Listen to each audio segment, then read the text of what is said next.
দুষ্ট লোকের মিষ্টি কথা কাছে এসে বসে, কথা দিয়ে কথা নিয়ে প্রাণে মারে শেষে। বিচিত্র এই দুনিয়া, আর এই বিচিত্র দুনিয়ার কিছু লোক বড়ই বিচিত্র। বিচিত্র এই লোকদের মাঝে কিছু সংখ্যক লোক আছে বড়ই স্বার্থপর। তারা স্বার্থের জন্য তোমার সাথে মিশবে, তোমার কাছে আসবে, তোমার হাতে হাত দিবে, তোমার কাঁধে হাত দিয়ে তোমার কাজের ভাগ নেবে, তোমার মনে সুখ দুঃখের কথা শুনে তোমার মনের ভাগ নেবে। কিন্তু তাদের স্বার্থ আদায় হয়ে গেলে তারা আর তোমাকে চিনবে না, তোমাকে ছেড়ে চলে যাবে। যদি কি না তাদের স্বার্থে কিছুটা আঘাত পড়ে, তাহলে তোমার ক্ষতি করতে এক মুহূর্তেও তারা সময় নেবে না। একবারের জায়গায় দ্বিতীয়বার ভাববে না তোমার ক্ষতি করবে কি করবে না।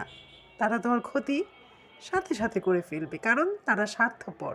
তারা আসেই স্বার্থের জন্য, স্বার্থ আদায়ের জন্য। আর স্বার্থ আদায় না হলে তাদের আসল চেহারা তারা প্রকাশ করে, কারণ তারা তো মুখোশধারী হয়। স্বার্থপর লোকেরা বড়ই মুখোশধারী হয়।